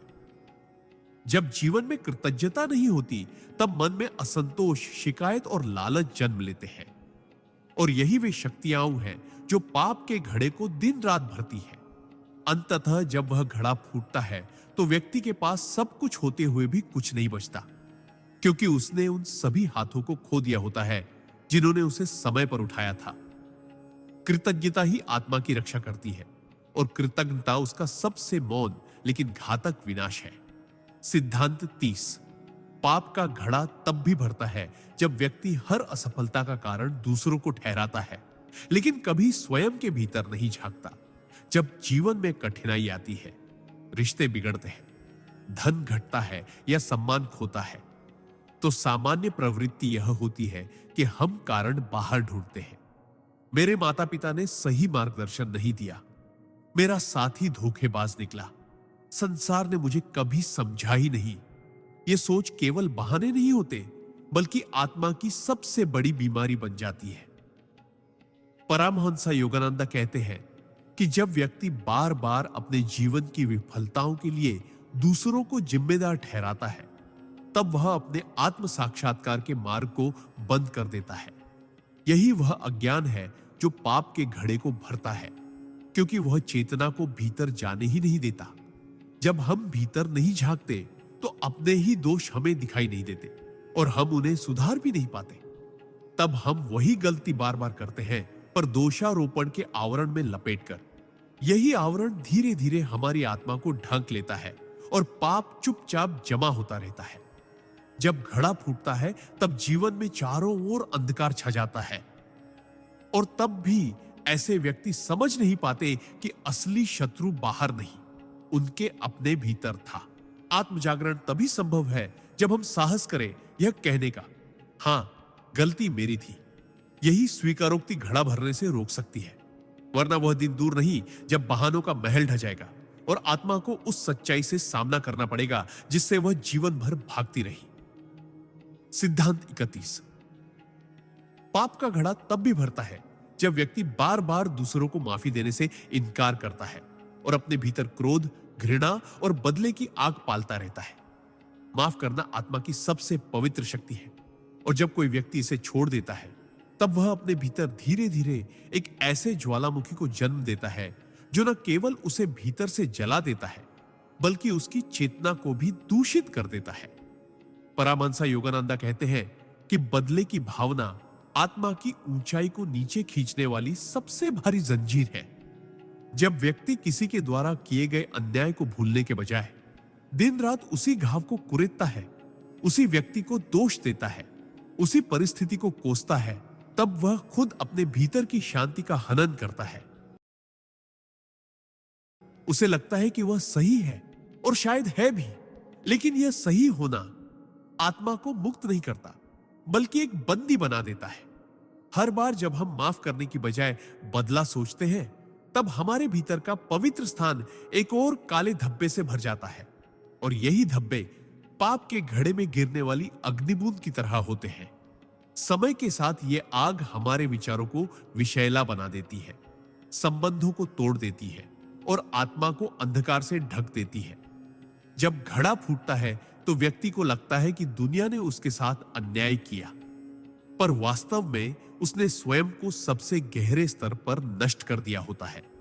माफ करना दूसरों के लिए नहीं, आत्मा के लिए संजीवनी है। जो इसे छोड़ देता है वह धीरे धीरे खुद को ही खो देता है। सिद्धांत 22। पाप का घड़ा तब सबसे गुप्त रूप से भरता है जब व्यक्ति अपने विचारों को शुद्ध नहीं करता और बाहर से धार्मिक दिखने का अभिनय करता है। धार्मिकता केवल पूजा, व्रत, मंत्र जाप, मंदिर जाना या प्रवचन सुनना नहीं है, बल्कि वह मन, वचन और कर्म की एकता है। जब व्यक्ति बाहर से तो दिखाता है कि वह ईश्वर में श्रद्धा रखता है, धार्मिक गतिविधियों में भाग लेता है, नियमों का पालन करता है, लेकिन उसके भीतर विचारों का संसार अशुद्ध, छलपूर्ण, ईर्ष्यालु, लालची और कामनाओं से भरा हुआ होता है, तब वह सबसे बड़ा आत्म प्रपंच करता है। परमहंस योगानंद कहते हैं कि पाप का सबसे खतरनाक रूप वह है जो सूक्ष्म स्तर पर होता है, जहां व्यक्ति खुद को भी धोखा देने लगता है।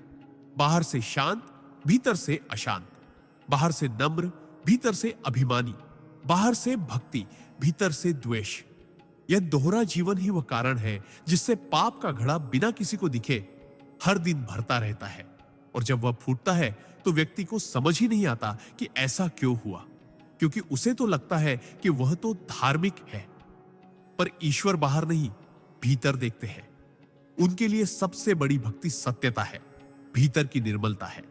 इसलिए यदि तुम सच्चे हो तो तुम्हारे विचार भी उसी भक्ति से पवित्र होने चाहिए, वरना तुम्हारी सारी साधना, सारी पूजा केवल उस घड़े को भरने का एक नया और छुपा हुआ तरीका बन जाती है। जब सत्यता नहीं होती तब धार्मिकता भी एक छल बन जाती है, और यही छल आत्मा का सबसे मौन विनाश होता है। सिद्धांत 33। पाप का घड़ा तब भी भरता है जब व्यक्ति अपने जीवन की हर कठिनाई के लिए भगवान को दोष देने लगता है और आस्था को छोड़ने लगता है। जब जीवन में संघर्ष आता है, दुख बढ़ते हैं, आशाएं टूटती हैं और प्रार्थनाओं का उत्तर देर से मिलता है, तो कई लोग भीतर ही भीतर ईश्वर से नाराज होने लगते हैं। वे कहते हैं, मैंने तो हमेशा भलाई की, फिर भी मेरे साथ ऐसा क्यों हुआ? या अगर भगवान है तो मेरा इतना नुकसान क्यों हुआ? धीरे धीरे यह शिकायत एक ठंडे विद्रोह में बदल जाती है और वही विद्रोह पाप के घड़े की अगली परत बन जाता है। परमहंस योगानंदा कहते हैं कि जब आत्मा कठिनाई के समय ईश्वर को छोड़ देती है, तब वह अपनी सबसे बड़ी शक्ति से दूर हो जाती है, क्योंकि कठिनाइयां दंड नहीं, आत्मा के परिष्कार का माध्यम होती है। लेकिन जब हम हर पीड़ा को सजा समझ लेते हैं और अपने भीतर सुधार के बजाय ईश्वर पर दोष मढ़ते हैं, तो हम भीतर ही भीतर एक ऐसा विष पनप पाते हैं जो न आस्था को रहने देता है, न शांति को। यही अंदर का टूटना पाप के घड़े को तेजी से भरता है, क्योंकि अब व्यक्ति खुद को पीड़ित मानकर हर गलत कर्म को सही ठहराने लगता है। और जब यह घड़ा फूटता है तो व्यक्ति न धर्म में रह पाता है, न संसार में। एक खालीपन, एक हताशा और एक टूटे हुए विश्वास के साथ भटकता रहता है। इसलिए जो भी हो, आस्था को मत छोड़ो। भगवान को दोष देने से पहले यह देखो कि क्या उन्होंने तुम्हें वो सब नहीं दिया जो तुम्हें अब तक संभालता रहा। जो आस्था में डटे रहते हैं वे ही घड़ा फूटने से पहले चेत जाते हैं, और जो छोड़ देते हैं उनके लिए वह टूटन अंतिम विनाश बन जाती है। सिद्धांत 34। पाप का घड़ा तब भी भरता है जब व्यक्ति दूसरों को बदलने की कोशिश में इतना व्यस्त हो जाता है कि खुद को सुधारने का समय ही नहीं देता। कई लोग जीवन भर यह सोचते रहते हैं कि अगर सामने वाला बदल जाए तो सब ठीक हो जाएगा। वे पति को बदलना चाहते हैं, पत्नी को, बच्चों को, समाज को, यहां तक कि दुनिया को। लेकिन सबसे बड़े पाप की शुरुआत वही होती है जहां व्यक्ति यह मान बैठता है कि वह स्वयं तो पूर्ण है और केवल दूसरे ही दोषी हैं। परमहंस योगानंदा कहते हैं कि जब ध्यान बाहर केंद्रित हो जाता है तो आत्मा का भीतर से जुड़ाव टूटने लगता है। तब व्यक्ति अपने दोष नहीं देखता, अपने स्वभाव की कठोरता, अपनी अपेक्षाओं की अधिकता, अपने शब्दों की तीक्ष्णता और अपने अंदर जमी हुई कटुता को नजरअंदाज करता है और लगातार दूसरों के दोषों को गिनता रहता है। यही दृष्टिकोण धीरे धीरे आत्ममंथन को खत्म कर देता है। हर दिन जब हम दूसरों को सुधारने में ऊर्जा लगाते हैं और स्वयं की आत्मा को नजरअंदाज करते हैं, तब वही ऊर्जा हमारे भीतर एक जड़ता, एक अशांति और एक दंभ बनकर पाप के घड़े में इकट्ठा होने लगती है। समय के साथ यह घड़ा भरता है और फिर एक दिन फूटता है। लेकिन तब नुकसान केवल हमारा नहीं होता, बल्कि वे भी टूटते हैं जिन्हें हम बदलना चाहते थे, क्योंकि हमने उन्हें नहीं, स्वयं को ही सबसे पहले बदलना था। जो खुद को नहीं सुधारते वे दूसरों को सुधारने के नाम पर केवल अपने पापों का विस्तार करते हैं। इसलिए परिवर्तन की शुरुआत भीतर से करो, तभी घड़ा भी खाली होगा और जीवन भी शांत। सिद्धांत 35। पाप का घड़ा तब भी भरता है जब व्यक्ति बार बार समय को बर्बाद करता है और अपने जीवन के असली उद्देश्य को टालता रहता है। हर मनुष्य को यह जीवन किसी विशेष कारण से मिला है, आत्मा की उन्नति, चेतना की जागृति और ईश्वर से एकत्व की यात्रा के लिए। लेकिन जब व्यक्ति इस अमूल्य जीवन को केवल सुख सुविधाओं, मनोरंजन और तात्कालिक इच्छाओं में उलझा देता है, तब वह केवल समय नहीं कमवाता, वह अपने ही भविष्य को अंधकार में ढकेलता है। परमहंस योगानंद कहते हैं कि समय ईश्वर का सबसे पवित्र उपहार है और जो उसका आदर नहीं करता वह स्वयं अपने ही पापों का बोझ बढ़ाता है। अभी तो उम्र है, फुर्सत मिलेगी तब ध्यान करेंगे, बुढ़ापे में भक्ति कर लेंगे। ये सोच नहीं, आत्मा के पतन की शुरुआत होती है। हर दिन जो गुजर जाता है उसमें या तो आत्मा ऊपर उठती है या और गहराई में गिरती है। जब व्यक्ति चेतना से नहीं, आदत से जीने लगता है, सुबह उठना, खाना, काम करना, मनोरंजन करना और फिर सो जाना, तब वह धीरे धीरे अपने अंदर के परम उद्देश्य को भूल जाता है।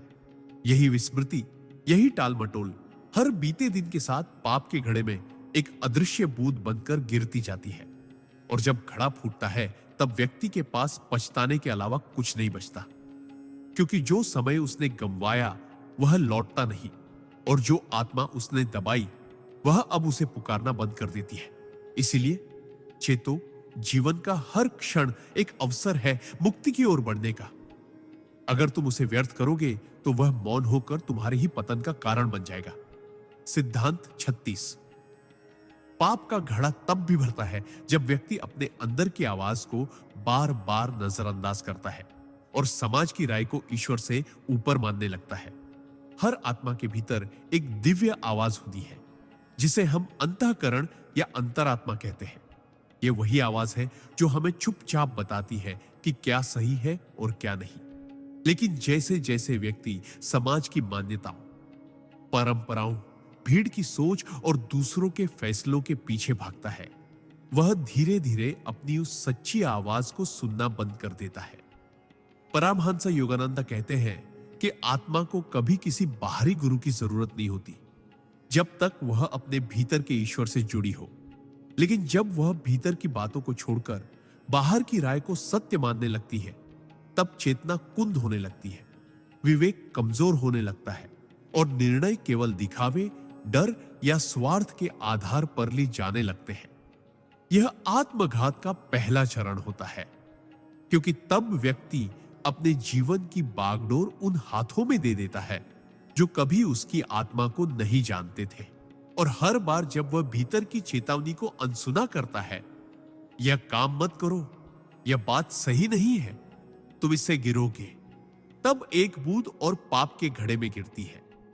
धीरे धीरे वह आवाज इतनी धीमी हो जाती है कि व्यक्ति को लगता है अब वह स्वतंत्र है, जबकि असल में वह भ्रम के सबसे गहरे अंधकार में डूब चुका होता है।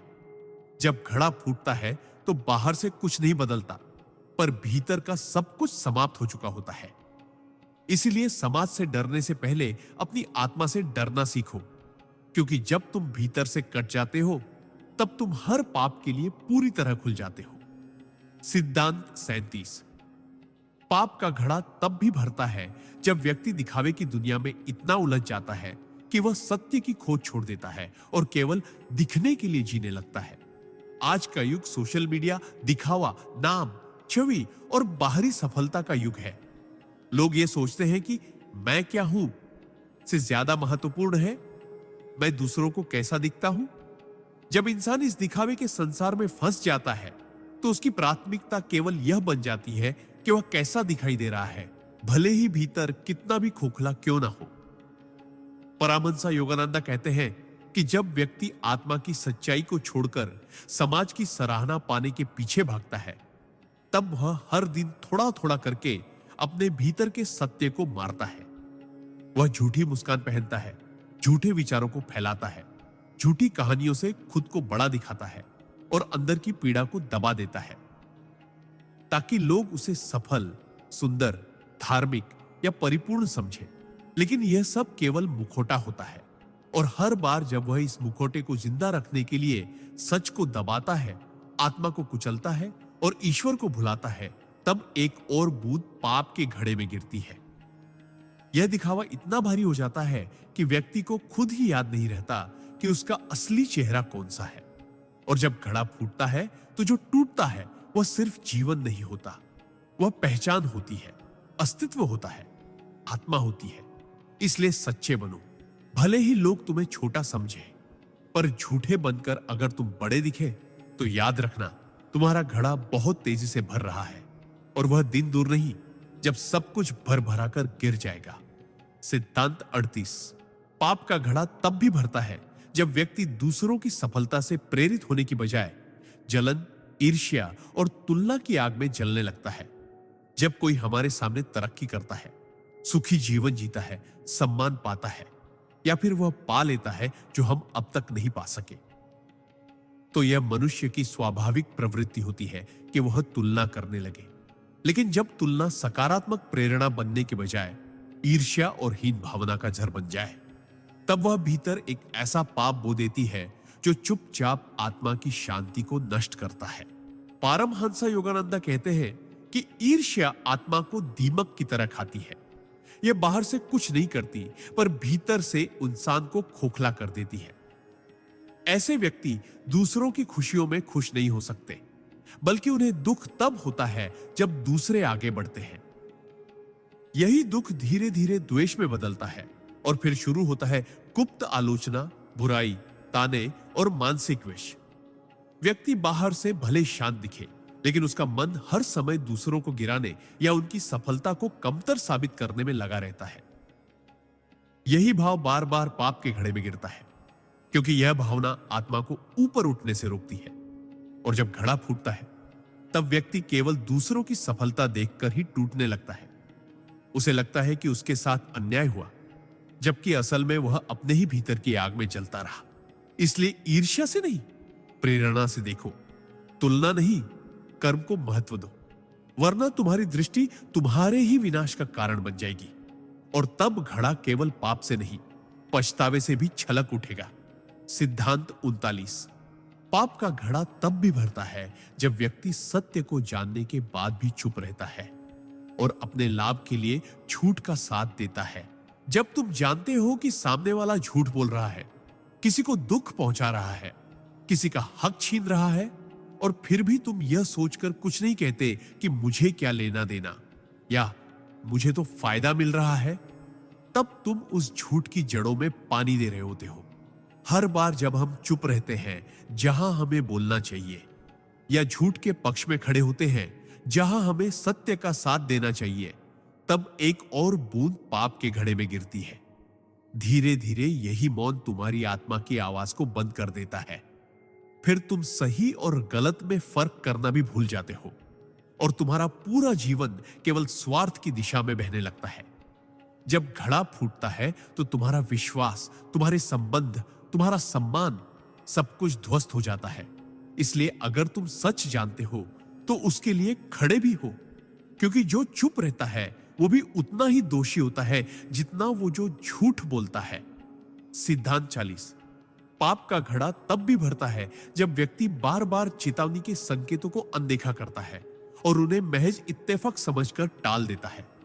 जीवन में जब जब हम गलत राह की ओर बढ़ते हैं, ब्रह्मांड, अंतरात्मा और ईश्वर हमें कई बार संकेत देते हैं।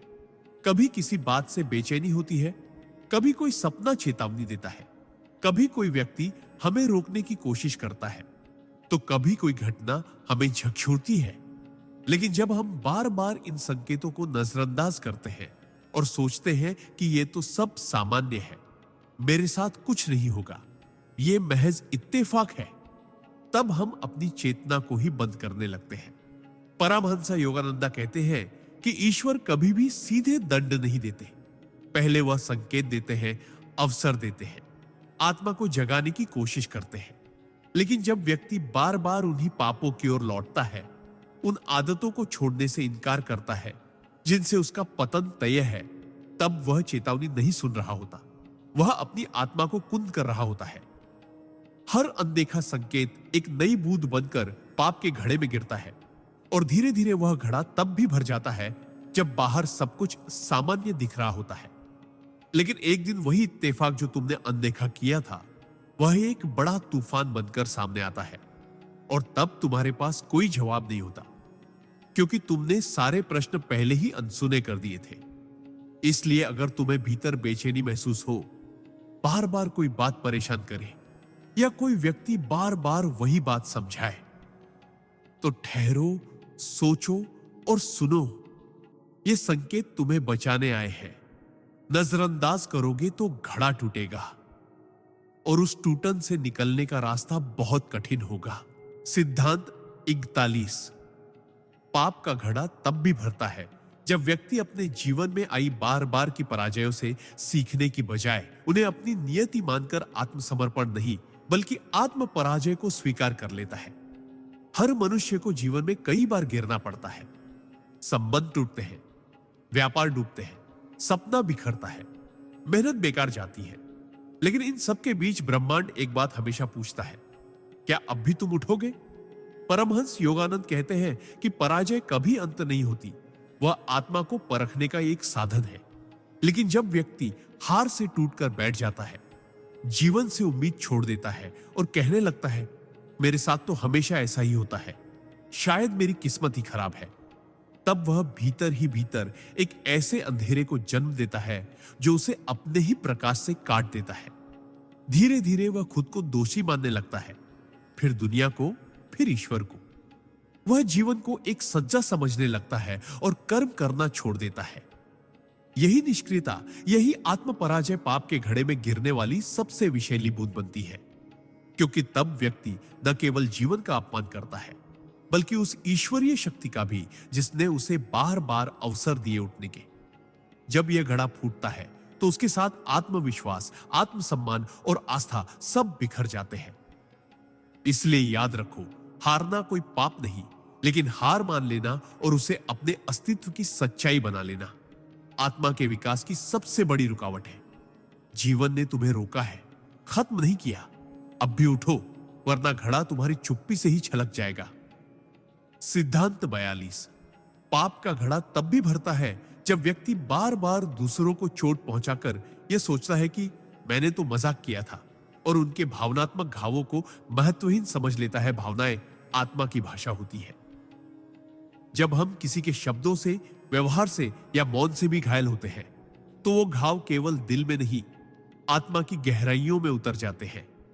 और जब कोई व्यक्ति यह सोचकर दूसरों को ताना मारता है, नीचा दिखाता है, उनका मजाक उड़ाता है या भावनात्मक आघात देता है कि मैं तो मजाक कर रहा था, तब वह यह नहीं समझता कि कुछ मजाक आत्मा के भीतर हमेशा के लिए चुभ जाते हैं।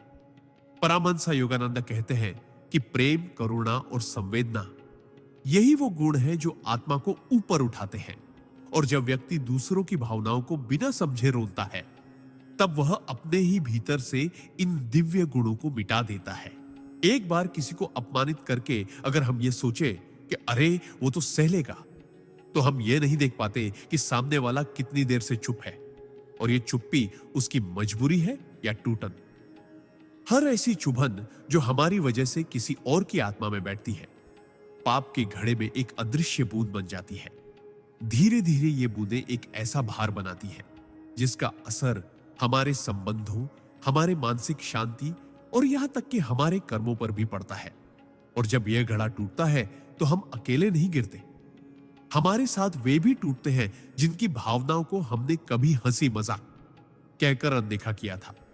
इसलिए शब्दों का आदर करो, किसी की चुप्पी को कमजोरी मत समझो, क्योंकि कई बार किसी की टूटी आत्मा हमारी ही जुबान से बिखरती है और वही क्षण पाप के घड़े को अंतिम बूंद दे देता है। सिद्धांत 43। पाप का घड़ा तब भी भरता है जब व्यक्ति दूसरों के समर्पण, प्रेम और भरोसे का फायदा उठाता है और उन्हें उपयोग की वस्तु समझकर छोड़ देता है। इस संसार में सबसे पवित्र चीज है किसी का निश्चल प्रेम, निस्वार्थ सेवा और गहराई से किया गया विश्वास। जब कोई व्यक्ति किसी पर संपूर्ण विश्वास करता है, अपने मन के द्वार खोल देता है और निस्वार्थ भाव से तुम्हारे साथ खड़ा होता है, तब वह केवल संबंध नहीं दे रहा होता, वह अपना एक अंश दे रहा होता है। लेकिन जब हम उस विश्वास को हल्के में लेने लगते हैं, उसका उपयोग अपने स्वार्थ के लिए करने लगते हैं और समय आने पर उसे छोड़कर आगे बढ़ जाते हैं, तब हम सिर्फ एक रिश्ता नहीं तोड़ते, बल्कि एक आत्मा को भीतर से चकनाचूर कर देते हैं।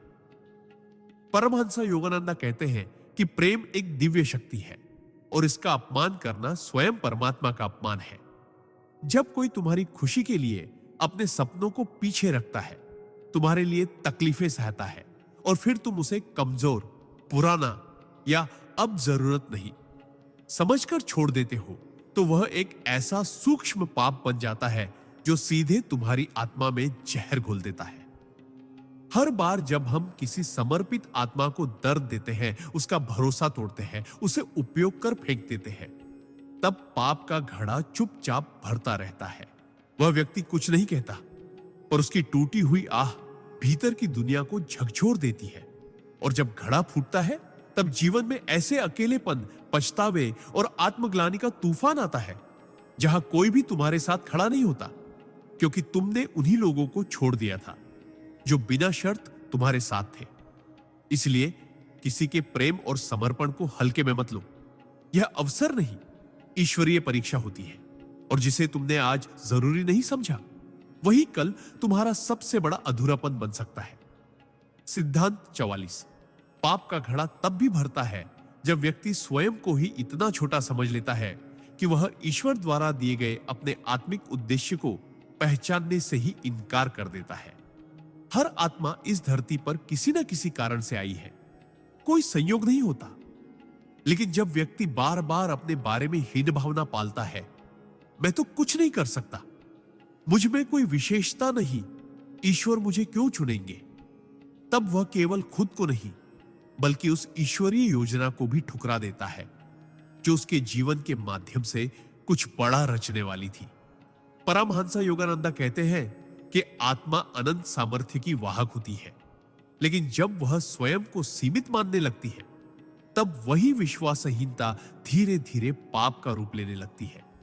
यह पाप कोई बाहरी नहीं बल्कि सबसे सूक्ष्म और घातक होता है, क्योंकि इसमें व्यक्ति ईश्वर की दी हुई शक्तियों को दबा देता है, आत्मा की आवाज को अनसुना करता है और जीवन के उद्देश्य को टालता ही नहीं, भूल जाता है।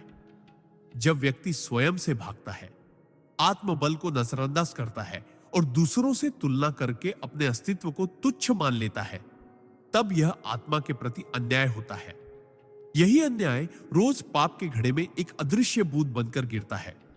धीरे धीरे यह घड़ा भरता है और जब फूटता है तो व्यक्ति को लगता है कि उसका जीवन व्यर्थ चला गया, वह कुछ कर नहीं पाया, कुछ बना नहीं पाया। लेकिन सच्चाई यह होती है कि वह बना ही इसलिए नहीं पाया क्योंकि उसने कभी शुरुआत ही नहीं की। आत्मा का सबसे बड़ा पाप यह नहीं कि उसने कुछ गलत किया, बल्कि यह है कि उसने अपने भीतर के ईश्वर को पहचाना ही नहीं। इसलिए उठो, पहचानो, तुम महत्वपूर्ण हो, तुम्हारा जीवन एक दिव्य संकल्प का हिस्सा है। खुद को छोटा समझकर उसे नकारना ईश्वर के कार्य में रुकावट डालना है, और यही वह पाप है जो मौन होकर घड़ा भर देता है। सिद्धांत 45। पाप का घड़ा तब भी भरता है जब व्यक्ति बार बार झूठे वादे करता है, उम्मीदें जगाता है, लेकिन निभाने का कोई इरादा ही नहीं रखता। हर वादा केवल शब्द नहीं होता, वह एक आत्मिक करार होता है, एक भावनात्मक पुल जिसे दो आत्माएं मिलकर बनाती हैं। जब कोई व्यक्ति बार बार किसी को यह कहता है कि मैं तुम्हारे साथ हूं, मैं यह जरूर करूंगा, तुम मुझ पर भरोसा करो, और फिर जब समय आता है तो वह पीछे हट जाता है बिना कोई जवाब दिए, बिना कोई स्पष्टीकरण, तब वह केवल संबंध नहीं तोड़ता, वह उस व्यक्ति की आत्मा में एक दरार छोड़ जाता है। परमहंस योगानंदा कहते हैं कि झूठे वादे आत्मा के लिए धीमा क्षार होते हैं, जो दूसरों का विश्वास ही नहीं तोड़ते बल्कि खुद के भीतर की सच्चाई को भी कमजोर करते हैं। जब हम वादे करते हैं तो ब्रह्मांड हमारे भीतर उस शक्ति को जागृत करता है जिससे हम उसे निभा सके, लेकिन जब हम उसे निभाने का इरादा ही नहीं रखते, तब हम उस शक्ति का अपमान करते हैं। बार बार की गई यह आदत, चाहे वो छोटे छोटे वादे हों या बड़े जीवन बदलने वाले वचन, हर बार पाप के घड़े में एक बूंद बनकर गिरती है। और सबसे खतरनाक बात यह होती है कि ऐसे व्यक्ति खुद को स्मार्ट, प्रैक्टिकल या इमोशनली सेफ समझते हैं, जबकि असल में वे आत्मा को सबसे गहरे स्तर पर खोखला कर रहे होते हैं। जब घड़ा फूटता है तो केवल उनका नहीं, कई अन्य लोगों का विश्वास मर जाता है, और तब जीवन में चारों ओर टूटे हुए पुल, अधूरी बातें और अधजले रिश्ते ही रह जाते हैं। इसीलिए वचन दो तो सोच कर दो, और अगर दिया है तो पूरे जीवन भी लगाना पड़े। निभाओ, क्योंकि हर अधूरा वादा केवल शब्द नहीं, एक और अदृश्य पाप होता है जो घड़ा भरने के लिए पर्याप्त होता है। सिद्धांत 46। पाप का घड़ा तब भी भरता है जब व्यक्ति बार बार उन कामों को टालता है जिन्हें वह जानता है कि करना उसके आत्मिक उत्थान के लिए आवश्यक है। हर दिन, हर क्षण आत्मा हमें भीतर से पुकारती है, ध्यान कर लो, प्रार्थना कर लो, आज सत्संग सुन लो, थोड़ी देर एकांत में बैठो, यह पुस्तक पढ़ो जो तुम्हें अंदर से बदल सकती है। लेकिन हम क्या करते हैं? हम कहते हैं कल से शुरू करूंगा, थोड़ा समय नहीं है, अभी मूड नहीं है, अब नहीं तो बाद में कर लूंगा।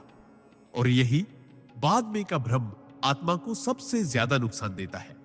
परमहंस योगानंदा ने स्पष्ट कहा है कि आत्मा की पुकार को बार बार अनसुना करना, ईश्वर द्वारा दिए गए अवसरों को लात मारना है। जब तुम बार बार टालते हो, आत्मचिंतन, साधना, सच्चे कर्म, क्षमा मांगना, सच्चाई को स्वीकारना, तो तुम पाप नहीं कर रहे हो, लेकिन पाप के घड़े में एक एक करके अदृश्य बूंदे जरूर गिरा रहे हो। ये वे पाप होते हैं जिन्हें कोई देख नहीं पाता, लेकिन ब्रह्मांड गिनता है। हर टाली गई साधना एक अवसर की हत्या है। हर छोड़ा गया सत्संग एक ज्योति के बुझने जैसा है। जब यह टालमटोल आदत बन जाती है तो आत्मा सुस्त हो जाती है और धीरे धीरे हम वही बन जाते हैं जो हम कभी नहीं बनना चाहते थे। फिर एक दिन जब जीवन में तूफान आता है और घड़ा फूटता है, तब हम कहते हैं, काश मैंने पहले शुरू किया होता, काश मैंने ध्यान दिया होता। लेकिन तब बहुत देर हो चुकी होती है। इसलिए याद रखो, जो जरूरी है उसे आज और अभी करो। आत्मा कल की प्रतीक्षा नहीं करती और पाप का घड़ा भी तुम्हारी देर का ही इंतजार कर रहा होता है। सिद्धांत 47।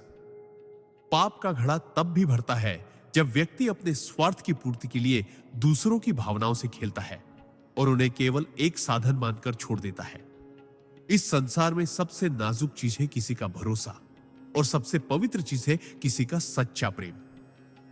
जब कोई व्यक्ति किसी की भावना को समझते हुए भी केवल अपने स्वार्थ के लिए उसे करीब लाता है, कभी समय काटने के लिए, कभी अकेलापन मिटाने के लिए, कभी भावनात्मक सहारा पाने के लिए, और फिर जब उसका काम पूरा हो जाता है तो वह उस इंसान को पीछे छोड़ देता है जैसे वह कोई वस्तु हो, तब वह सिर्फ एक दिल नहीं तोड़ता बल्कि एक आत्मा को झकझोर देता है। परमहंस योगानंदा कहते हैं कि किसी की भावना को जानबूझकर चोट पहुंचाना सिर्फ पाप नहीं, आत्मघाती कर्म होता है, क्योंकि इसका असर तुम्हारे ही भीतर सबसे पहले होता है। जब तुम किसी के प्रेम को, उसकी भक्ति को, उसकी मासूम उम्मीदों को एक खेल समझ लेते हो, तो तुम सिर्फ उसे धोखा नहीं देते, तुम स्वयं के ईश्वरीय स्वरूप से दूर हो जाते हो। हर बार जब तुम किसी के सच्चे लगाव का उपयोग करके उसे छोड़ते हो, एक अदृश्य कांटा उसकी आत्मा में छुपता है और वही कांटा एक बूंद बनकर तुम्हारे पाप के घड़े में गिरता है। बाहर भले सब सामान्य दिखे, पर उस व्यक्ति की तड़प, उसकी चुप रातें और उसकी टूटी प्रार्थनाएं ब्रह्मांड में एक कंपन छोड़ जाती है और वह कंपन लौटती है कई गुना बनकर। जब घड़ा फूटता है तो तुम्हें ना प्रेम मिलता है, ना शांति, ना भरोसा, क्योंकि तुमने जहां भी भावनाएं देखी वहां लाभ ढूंढा, जहां भी समर्पण देखा वहां अवसर देखा। इसलिए किसी की आत्मा को चोट पहुंचाने से पहले रुको। सोचो, क्या तुम्हारा सुख इतना जरूरी है कि किसी और का दिल कुचल कर मिले? क्योंकि ऐसी हर भावना जो तुमने तोड़ी वह लौटेगी, और तब घड़ा सिर्फ टूटेगा नहीं, तुम्हारा अंतर्मन भी उसके साथ बिखर जाएगा। सिद्धांत 48। पाप का घड़ा तब भी भरता है जब व्यक्ति अपने अभिमान में इतना अंधा हो जाता है कि वह क्षमा मांगने को कमजोरी और दूसरों को क्षमा करने को मूर्खता समझने लगता है। जीवन में सबसे कठिन लेकिन सबसे शक्तिशाली कार्य है मैं गलत था कहना, और उसे भी ज्यादा दिव्यता तब प्रकट होती है जब कोई हमें दुख देता है और फिर भी हम उसे क्षमा कर देते हैं। पर जब व्यक्ति का अहंकार इतना बढ़ जाता है कि वह स्वयं की गलती स्वीकार करने को अपमान समझने लगता है, तब वह अपने ही भीतर एक अंधकार पैदा करता है। परमहंस योगानंदा कहते हैं कि क्षमा वह अग्नि है जो पाप को भस्म कर देती है, और अहंकार वह दीवार है जो आत्मा को ईश्वर से काट देती है। जब हम क्षमा नहीं मांगते तो हम न केवल सामने वाले के घाव को गहरा करते हैं, बल्कि अपनी आत्मा पर भी एक बोझ डालते हैं। और जब हम दूसरों की गलतियों को पकड़कर रखते हैं, उन्हें बार बार कोसते हैं और यह मान लेते हैं कि मैं क्यों माफ करूं, स्विगल हमारे भीतर एक कठोरता जन्म लेती है जो प्रेम, करुणा और आत्मिक शांति को धीरे धीरे निगल जाती है। यही कठोरता पाप के घड़े में बूंद बूंद बनकर गिरती है और व्यक्ति को पता भी नहीं चलता कि वह कब इतना भारी हो गया कि वह टूटने के कगार पर पहुंच गया। क्षमा मांगना आत्मा का सजल होना है और क्षमा करना आत्मा की उच्चता है। जो व्यक्ति दोनों से मुंह मोड़ लेता है वह न रिश्तों को बचा पाता है, न ही अपनी आत्मा को। जब घड़ा फूटता है तो उसे लगता है कि सबने साथ छोड़ दिया, जबकि सच्चाई यह होती है कि उसने खुद अपने अहंकार के कारण सब कुछ तोड़ दिया होता है। इसलिए झुको, क्षमा मांगो, माफ करो। यह पराजय नहीं, आत्मा की सबसे बड़ी विजय होती है। यही वह रास्ता है जो घड़े को भरने से रोकता है और आत्मा को हल्का, निर्मल और दिव्य बनाता है। सिद्धांत 49। पाप का घड़ा तब भी भरता है जब व्यक्ति दूसरों की मदद करने की क्षमता होते हुए भी केवल अपने सुख सुविधा और व्यस्तता का बहाना बनाकर मुंह मोड़ लेता है। हर मनुष्य के जीवन में ऐसे क्षण आते हैं जब कोई उसके पास आता है, मदद मांगने, थोड़ा सहारा लेने, कुछ समय, कुछ शब्द या केवल एक संवेदना पाने के लिए। और अक्सर हम कहते हैं, अभी टाइम नहीं है, मैं खुद बहुत परेशान हूं, मुझे उससे क्या लेना देना, या सबसे सामान्य, कोई और कर देगा। पर क्या तुम जानते हो, वो क्षण सिर्फ एक इंसान की मदद करने का नहीं था, वो क्षण तुम्हारे आत्मिक उन्नयन का अवसर था। परमहंस योगानंद कहते हैं कि जब ईश्वर किसी आत्मा की मदद करना चाहते हैं तो वे किसी दूसरे मनुष्य के माध्यम से करते हैं, और यदि वह मनुष्य, तुम, उस जिम्मेदारी से मुंह मोड़ लेता है तो केवल वह जरूरतमंद ही नहीं हारता, तुम भी गिरते हो आत्मा की दृष्टि से।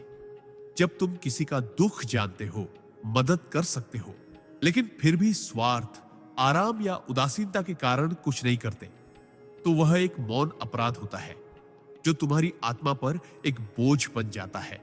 यही बोझ हर बार पाप के घड़े में एक अदृश्य बूंद बनकर गिरता है। बूंदें जमा होती है, और जब जीवन में तुम्हें खुद किसी दिन मदद की जरूरत होती है तो वही ब्रह्मांड तुम्हारे पास से मुंह मोड़ लेता है, क्योंकि तुमने पहले उसी की पुकारों को अनसुना किया था। इसलिए जब अगली बार कोई तुमसे थोड़ी भी मदद मांगे, भले ही वो केवल एक बात सुनने की हो, तो मत सोचो कि यह छोटा काम है। यह वही घड़ी हो सकती है जो तुम्हारे पाप के घड़े को खाली कर दे या और भर दे। चुनाव तुम्हारा है, उदासीन बनना या ईश्वरीय माध्यम बन जाना। सिद्धांत 50। पाप का घड़ा तब भी भरता है जब व्यक्ति जानबूझकर अपने कर्मों की जिम्मेदारी से भागता है और हर बार दोष दूसरों, परिस्थितियों या भगवान पर डालकर खुद को निर्दोष मानता है। जीवन में जो कुछ भी हमारे साथ घटता है, चाहे वो अच्छा हो या बुरा, उसमें हमारे पूर्व और वर्तमान कर्मों की गहरी छाया होती है। लेकिन जब कोई व्यक्ति बार बार अपने गलत फैसलों, असफलताओं, रिश्तों की टूटन या जीवन में आई पीड़ा के लिए दूसरों को दोष देने लगता है, माता पिता, जीवन साथी, समाज, परिस्थितियां या यहां तक कि ईश्वर, तब वह खुद को अपने ही कर्मों से काट लेता है।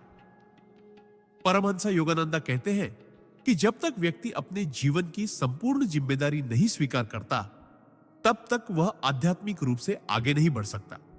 पर जब इंसान कहता है, मेरे साथ ऐसा इसलिए हुआ क्योंकि वो गलत था, या भगवान ने मुझे दुख दिया, तब वह पाप नहीं करता, पर एक गंभीर आत्मिक अपराध जरूर करता है। वह अपने भीतर के सत्य को मारता है। यह झूठा एहसास कि मैं तो ठीक था, गलती दूसरों की थी, धीरे धीरे आत्मा में एक ऐसी दीवार खड़ी कर देता है जो उसे भीतर झांकने ही नहीं देती। यही इनकार, यही अस्वीकार पाप के घड़े में सबसे घातक बूंद बनकर गिरता है। व्यक्ति तब आत्मचिंतन नहीं करता, बल्कि बार बार बाहरी कारणों को गिनता है, जिससे उसकी आत्मा और भी भ्रमित होती जाती है। जब यह घड़ा फूटता है तो जीवन में ऐसा अंधकार छा जाता है कि व्यक्ति खुद से ही कट जाता है। उसे लगता है, कोई मेरी बात नहीं समझता, कोई मेरा साथ नहीं देता। लेकिन सच्चाई यह होती है कि वह स्वयं ही अपने सत्य से दूर चला गया होता है। इसलिए अपने कर्मों की संपूर्ण जिम्मेदारी लो, चाहे वो जैसे भी हो। यही पहला कदम होता है आत्मा के शुद्धिकरण का, और यही एकमात्र उपाय है उस घड़े को भरने से रोकने का। क्योंकि जब तुम अपनी गलतियों को स्वीकार करते हो, तभी तुम अपने भाग्य को बदल सकते हो, वरना पाप का घड़ा तुमसे पहले भर जाएगा और तब पछतावे का कोई अर्थ नहीं बचेगा।